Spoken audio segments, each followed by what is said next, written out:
तो हेलो दोस्तों, इस वीडियो में हम ला चुके हैं आपके लिए एक और पाठ जिसका नाम है नियंत्रण एवं समन्वय, यानी छठा पाठ कक्षा 10 की विज्ञान का। तो चलिए शुरू करते हैं। नियंत्रण एवं समन्वय। ग्राही प्रकार: प्रकाश ग्राही, स्पर्श ग्राही, स्वर्ण ग्राही, रस संवेदी ग्राही व घ्राण ग्राही।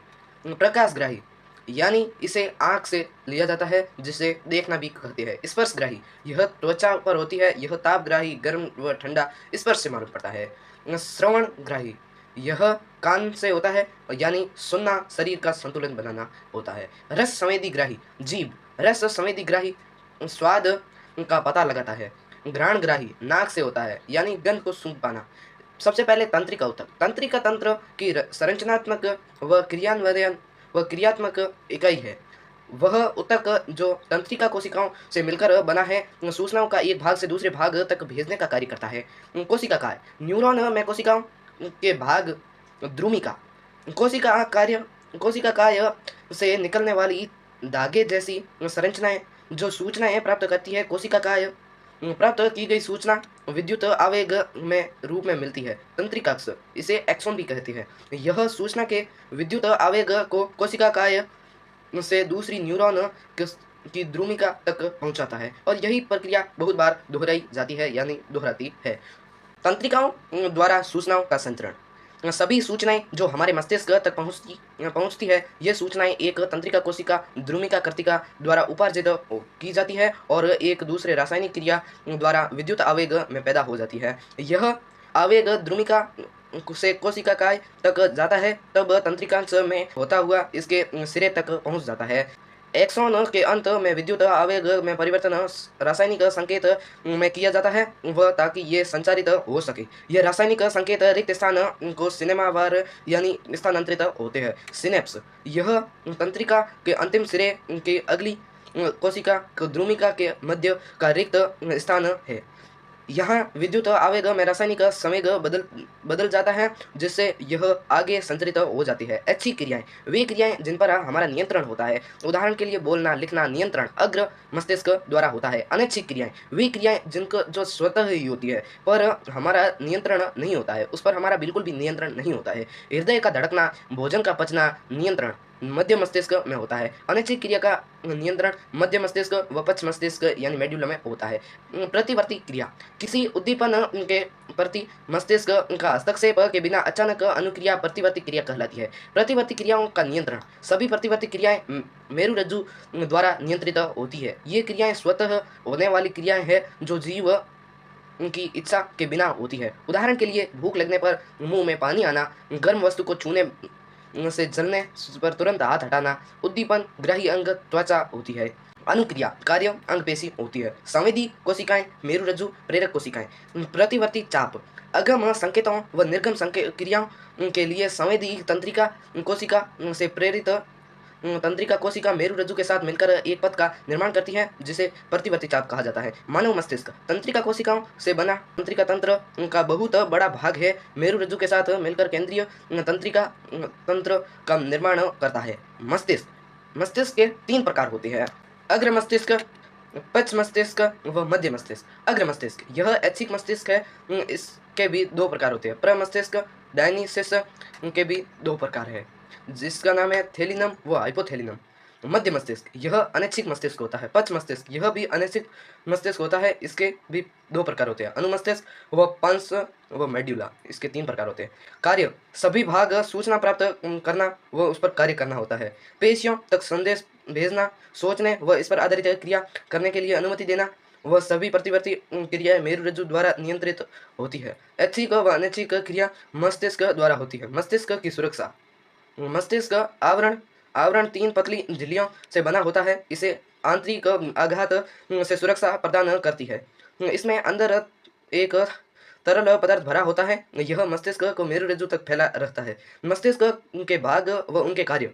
अग्र मस्तिष्क सोचने वाला मुख्य भाग होता है। ग्राही से सूचना आवेग प्राप्त करना इसके क्षेत्र में ही होता है। सुनने, देखने, सूंघने के विशेष भाग भी इसी में होते हैं। ऐच्छिक पेशियों की गति का नियंत्रण, भूख से संबंधित केंद्र मध्य मस्तिष्क। अनैच्छिक क्रियाओं का नियंत्रण, श्रव्य व दृश्य तंत्रिकाओं के लिए सहायक होता है। पक्ष मस्तिष्क, यह अनैच्छिक क्रियाओं को नियंत्रण करता है, जैसे मेड्यूला द्वारा नियंत्रित होता है। पक्ष मस्तिष्क के केंद्र, अनुमस्तिष्क ऐच्छिक क्रियाओं को परिशुद्धि व शरीर की स्थिति तथा संतुलन को नियंत्रित करता है। उदाहरण के लिए सीधी रेखा में चलना, साइकिल चलना, पेंसिल उठाना।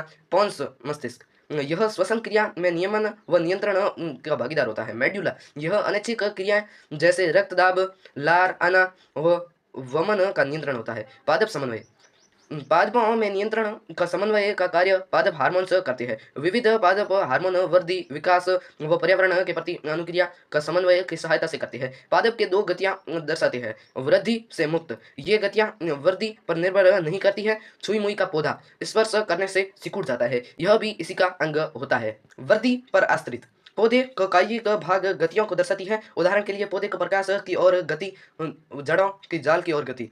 पादपों में उद्दीपन के प्रति तत्काल अनुक्रिया, पादप स्पर्श की सूचना एक कोशिका से दूसरी कोशिका तक संचारित करने के लिए विद्युत रसायन साधन का उपयोग करते हैं। इनमें जंतुओं की तरह सूचनाओं का चालना के लिए कोई विशिष्ट ऊतक नहीं पाया जाता है। ये जल की मात्रा में परिवर्तन करके अपनी और बदल देते हैं और इससे फूसन सिकुड़ने का आकार बदल जाता है। वृद्धि पर आश्रित गति, प्रतान की गति, प्रतान का वह भाग जो वस्तु को दूर होता है वस्तु से पास वाले भाग की तुलना में तेजी से गति करता है, जिससे प्रतान वस्तु के चारों तरफ लिपट जाता है। पौधों में नियंत्रण व समन्वय का कार्य, यह फाइटो हार्मोन्स में होता है। पौधों में बाह्य उद्दीपना के ग्रहण करने व उसमें अनुसार गति करने की क्षमता होती है, जिसे अनुवर्तनी गति भी कहते हैं। अनुवर्तनी गति के भी कई प्रकार हैं, वो हम जानने वाले हैं। प्रकाशानुवर्तन, गुरुत्वानुवर्तन, रसायनानुवर्तन व जलानुवर्तन।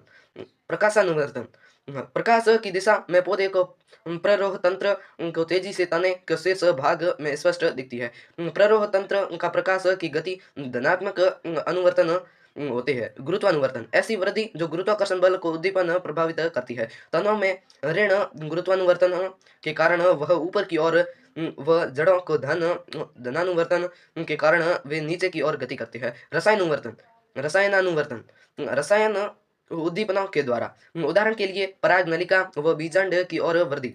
जलानुवर्तन, पौधे के अंग की जल की ओर होने वाली गति जलानुवर्तन कहलाती है। पादप हार्मोन्स, फाइटो हार्मोन्स, पादपों पर नियंत्रण व समन्वय का कार्य करता है। वृद्धि के लिए उत्तरदायी होता है। पादप hormones, auxin, gibberellin, cytokinin, insulin, ethylene.